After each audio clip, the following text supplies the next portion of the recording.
We are gonna mill the smallest log I've ever milled. And usually my first reaction when somebody says, hey, I watch your videos, is, oh, that's embarrassing. So I'm gonna give you guys a sneak peek.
Well, hey there, hobby homesteaders. Welcome back to Peaks Peak. My name's Lucas, and we're sharing our hobbies here on 38 acres in eastern Kentucky. And today, we've got a beautiful fall day to get out in the wood yard and get some work done. I have been, every free moment I get, coming up here and throwing a log or two on the mill and milling dimensional lumber so that we can build our equipment shed.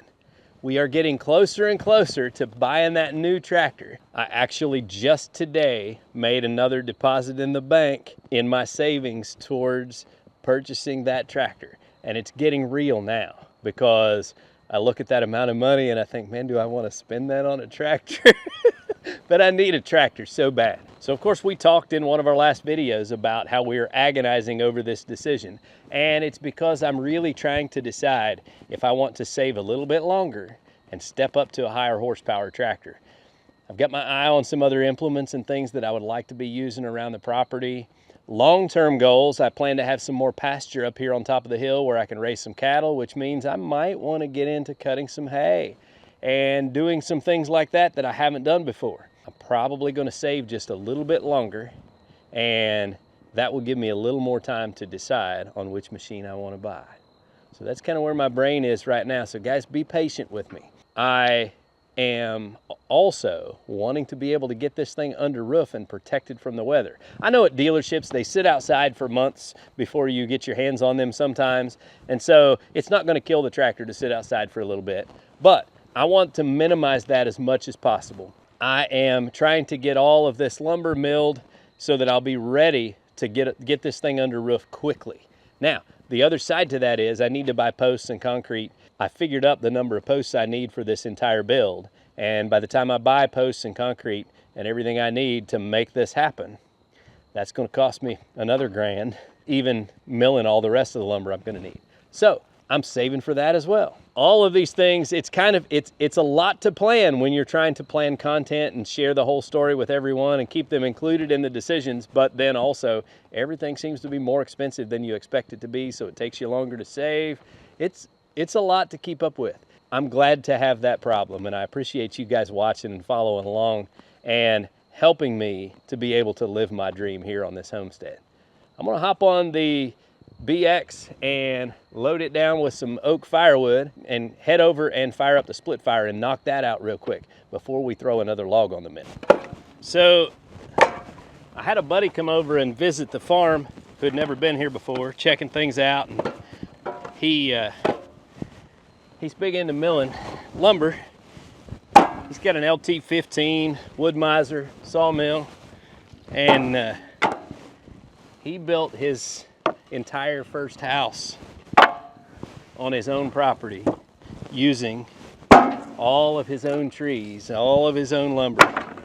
Pretty impressive undertaking, and really cool to hear about all of that.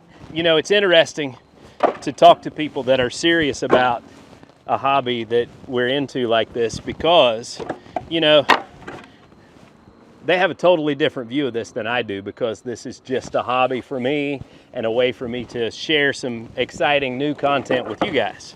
When he walked out here and he looked at my slab table. He said, well, now see, you got these oak slabs here, and man, I'd at least be getting like a 1x4 out of that right there. You might even get a 2x out of that. And so he could see the waste that I have in my operation here.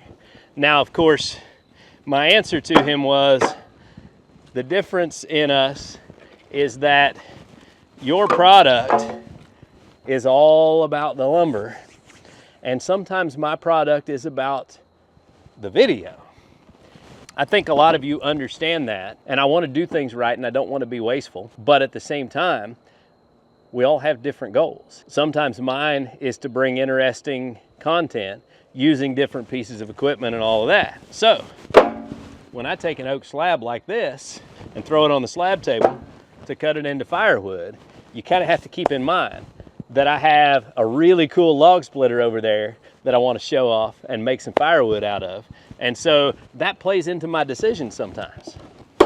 And I share that with you to be completely transparent, because we share products and equipment on our channel, and that's how we fund the operation and make it worthwhile to spend all of this time recording videos and editing and making videos.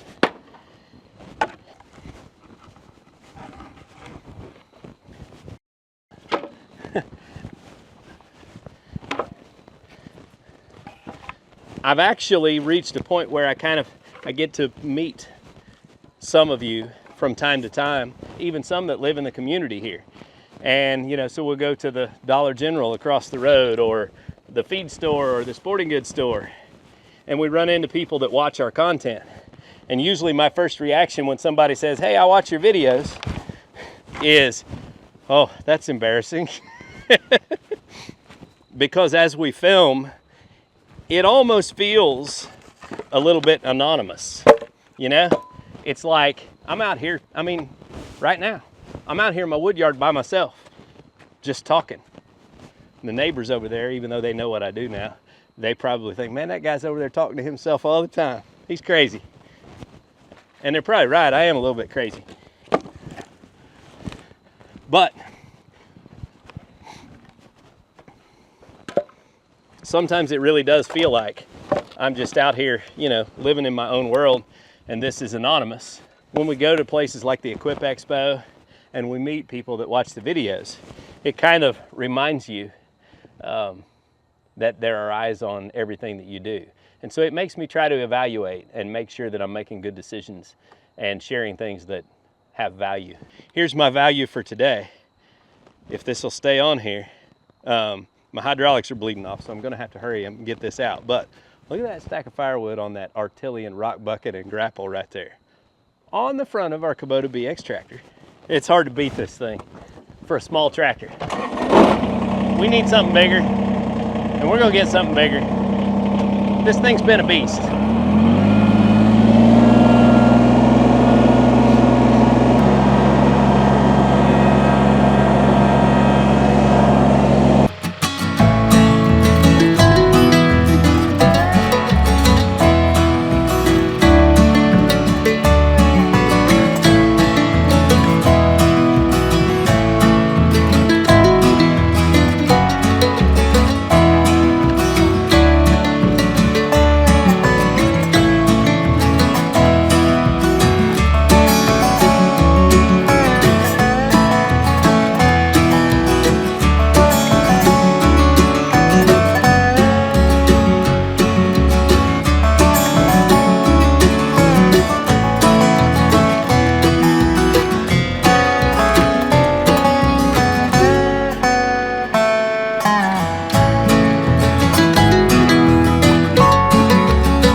So we got all that wood split up. Now, I got to tell you guys, and you know this, I am so proud of my kids, all of them. But my two older kids, they are just such hard workers, and they're doing such a good job at life that I just am so proud, I can't hardly stand it. You know, my daughter, she's got that coffee shop with my wife, and she comes up with such great ideas for marketing and for different drinks and all the different seasons and all of that. And she's just doing a fantastic job. And Cameron, we shared a couple of years ago, Cameron starting on a restoration project. A Mazda Miata that we drug out of a barn that was so far rusted out that it was not worth fixing. And, well, he just got it back from paint. He's putting on fender flares right now. So I got to run down and help him put the chin spoiler on. So I'm going to give you guys a sneak peek, but I'll just give you a glimpse of what it looked like before and a little bit of what it looks like right now. He's not done, so I'm not going to unveil the whole thing. Just keep an eye out for later videos and I'll share it with you guys what he's done. He's 20 years old and I didn't do anything on it. He cut, he welded, he bondoed, he fit, he picked out the wheels, he checked the fitment of the wheels and everything, start to finish. He did it and he's worked on it for 2 years and he's done a really good job. All right guys, so listen, I can't take you all the way in here and share the whole finished project because it's not done yet. If you're interested in seeing the final product, keep watching our videos, and in the next couple of weeks when he gets everything finished, takes it out for his first test drive, I'll include that in one of my videos. And we're not a gearhead channel, so I'm not gonna do a whole video devoted to that, but I'll include it in one of our videos coming up. But I'll give you just a little sneak peek of what he's done to this thing. All right, back up here, and things are about to get in more of a rush because, well, man, the night's getting away from me. I got all the slabs cleaned up and split, all that taken care of. The sun is going down, so I got to get a log on the mill and see if I can't get it milled.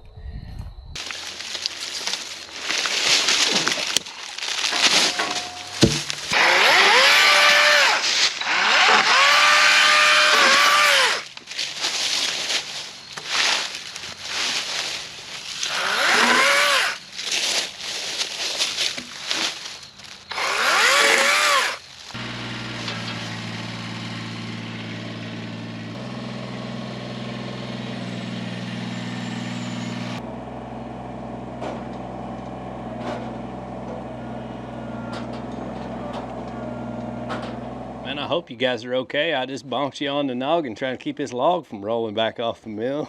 All right, guys, so here's what we're gonna do today. We are gonna mill the smallest log I've ever milled because my buddy that came over today, he was driving through and I was kind of complaining about my small timber, you know, and how my property was logged about 12 years ago or so. Well, maybe longer than that. So I've got, you know, lots of timber. It's not very big. I'm like, well, you know, I'd like to clear this spot off right here, but that timber's not really mature enough to harvest. And he said, look, anything you got to take out, man. He said, you wouldn't believe the kind of lumber you can get out of small trees. He said, I'll mill anything. And I thought, well, okay, I've got one here. Let's just give it a shot. So I've got an oak log here that I'm thinking is 12 to 14 foot long. And we'll just measure it real quick. So this end, 7 inches, and this end is 6 inches. I am gonna find out if I can get me an oak 4x4 out of this 6-inch oak log. And you guys are gonna find out too. Man, I don't even need the Logox for this. That is one thing about it. Small logs are easy to mill. Because they're easier to handle. But in the end, you do a lot more work for a lot less lumber.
We're gonna get it, boys.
Well, there's some tension in that one.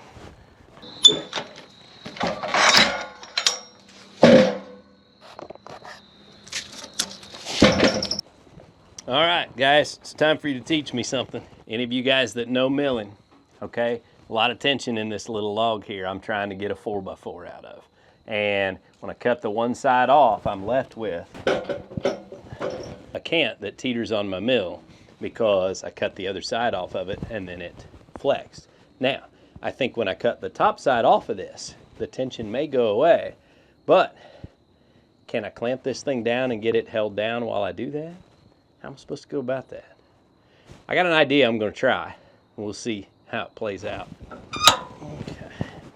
Now, might be a little tricky. Yeah, it's gonna pull that side up. So that didn't work. I guess all I know to do is clamp her down and let her eat and see what we got when we're done.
All right, so we got a 12-foot 9-inch long oak 4x4. It's 3.5 inch by 3.5 inch, and it's not dried out, so it's going to be a little bit small for a 4x4. It's a little bit warped, I think. Maybe if I throw some weight on it, I can get it to settle out. I don't know. It's not too bad, but it's a little rocky. Overall, didn't come out too bad. I don't know if you can see on camera, but it gets just a little bit narrower down on this end. This side here, you can kind of see it maybe a little bit. The last foot here is only 3 inches wide, 3 1/4, and it gets wider as we come down through here. But at the very least, we've learned a little bit in this process, and yeah, we'll keep trying stuff. And for those of you with experience, if you've ever tried milling logs this small, jump in the comments and tell me what tips you use to work through some of these struggles here. I'm going to take this over, get it under cover, and maybe put some weight on it, try to get it flattened out just a little bit. Get ready to close up shop and go eat some supper. As soon as we fall back here in not very long, I'm gonna lose my daylight, and we'll be milling by the light of the EBL power station in there. So yeah, at least we have it, right? This ain't like your Lowe's 4x4s. Man, got to remember to bring me a brush up here and paint the ends of these beams with anchor seal. I bought a gallon of anchor seal, but I haven't used it yet.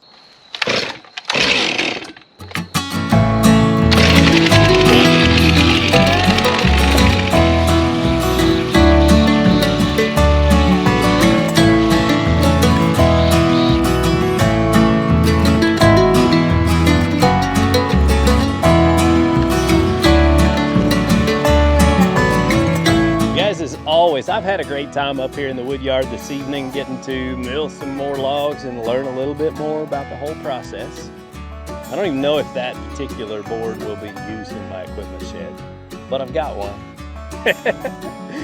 All right, guys. Well, until next time, man, be sure to get outside and enjoy God's creation, because it is beautiful out here. And look at those colors. I love it. God's masterpiece. Y'all have a good day.